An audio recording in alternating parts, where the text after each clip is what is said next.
Hey, in this video I'm going to be reviewing The Expanse Season 3.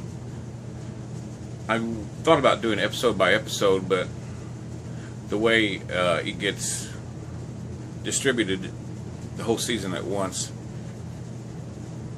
I thought I'd just go ahead and do the whole season. There may be spoilers, just be warned. First of all, I'd like to talk about the cast real quick. I've got them in front of me now. I suppose the star of The Expanse would be James Holden. He's played by Stephen Strait and does a great job. He's very believable, even with the unbelievable stuff that happens in The Expanse. Even though this, what I like about The Expanse is its realism. It kind of reminds me of the rebooted Battlestar Galactica for its realism. The spacecraft and the special effects and the acting. The acting in The Expanse it's superb, and it's a TV show, and it's on its third season. Honestly, I was a little worried about the third season. You know, the first two were so good. And then, of course, the rest of the cast, we've got Naomi, played by Dominique Tipper. She was excellent. She's a strong female presence, and but at the same time, you know, she was human. She wasn't what they call a Mary Sue. And then you've got Cass Anvar. He's Alex. He's the pilot, and he's just great, man. He's completely believable, being from Mars, but he's out there in the Expanse. And in this season, he deals with some family issues about being away for so long. Thomas Jane was a detective Miller, and he's in this season again, in a way. And I'm just a big fan of his acting in the first season and second seasons. I mean, he's just great. I love his character. I'm glad they were able to put his character back into it. Shorey, I can't pronounce her last name. I do believe it's Indian. And Christian, her name is her character is Christian. She's I think she's a diplomat. She does great. She's a strong, super strong female character, and she has a pivotal role in this series. And then you got Frankie Adams, who plays Roberta Draper, another very strong female. You know, if I was to say who's the star of this series, I guess you could say it's James Holden, but I mean, it's more like an ensemble. But I guess James is the star. But these women, I mean, here, this is a perfect example of how you can have a great story with strong men and strong women. We all have to work together. Probably my favorite character is Amos Burton. He's played by Wes Chatham. I wouldn't want to meet him in a dark alley or anything. I mean, he makes his character, I mean, he's just exudes strength. He's a soldier. I mean, I don't know why, but he's my favorite character, I would say.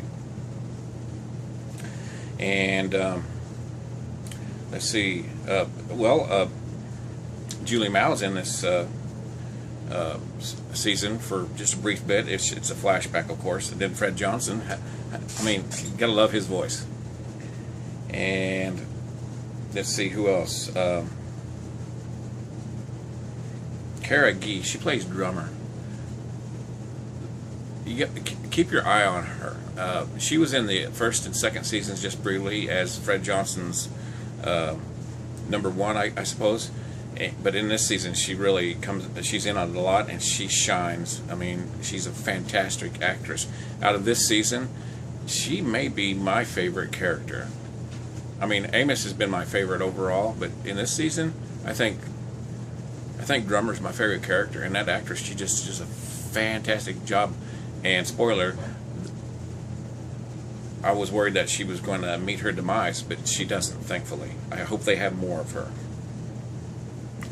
And I'll tell you what, I'm just going to stop there with the actors and get on with my review.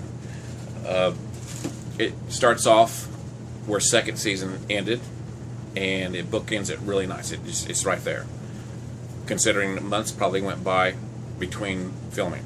And war is about to erupt, and war does get declared. It's just fantastic. There's the only thing I could possibly say about season 3 that I maybe could have, they used some exposition in the first 2 episodes, but I can see where that was necessary if somebody was encountering this series for the first time.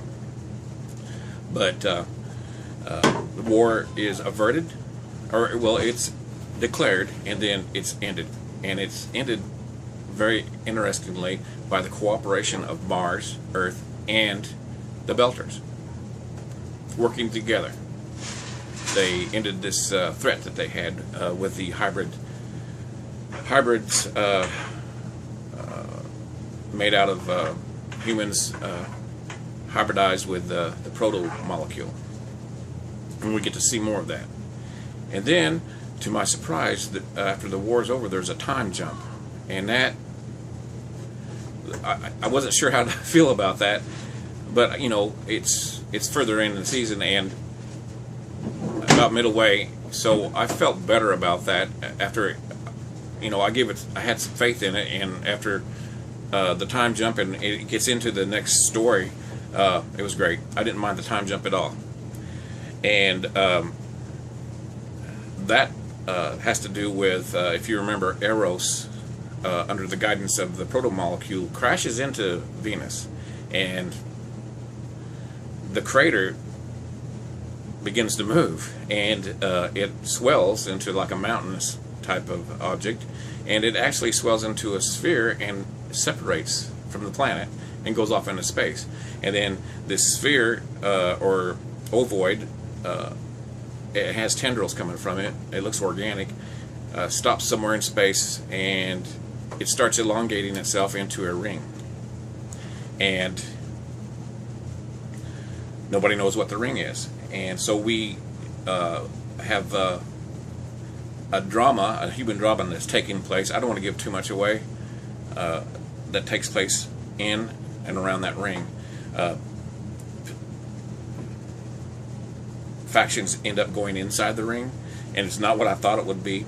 It's amazing. It's something original that I hadn't seen before, and a drama takes place in there for a few episodes, and they have to encounter different hurdles, I guess you would call. There's a speed limit inside that ring, and every time there's a threat, the speed limit gets lowered, and there's, you know, consequences for that speed limit. And then at the end of it, we see, at the end of the season, we see an answer to some of the questions, but not all of them, about what's happening with the expanse and the proto-molecule, what its real reason is. And you get an answer, but then you get another question. And we're set up for season 4, which is stopped filming. They finished filming it. I don't know when the next season's going to drop from Amazon. But all I can say is that I was a little worried about the very ending because it's reminiscent of another franchise I dearly love. But they've got 3 seasons in, and I'm completely happy. I cannot recommend higher all 3 seasons. So I've got faith. When Amazon took over, if they didn't make them change a lot of things, if they just kept the same team and say, keep doing your good work, I think we're going to be okay for season 4. So, without too many spoilers, I'm going to, if I were to score this season 1 out of 10 proto-molecules, I would give it a 9 out of 10. The other seasons were, I mean, no series or movies are perfect. So, but this is so close. It's so close. It's so good. I highly recommend it. If you haven't seen The Expanse, it took me a while to binge it because I'm so busy. I didn't binge it because I'm so busy. I had to watch the entire season in like 3 sessions. So if you haven't seen The Expanse, I highly recommend it. It's the best sci-fi right now. As of this recording, it's the best sci-fi in my opinion. Thanks for watching, and we'll see you next video.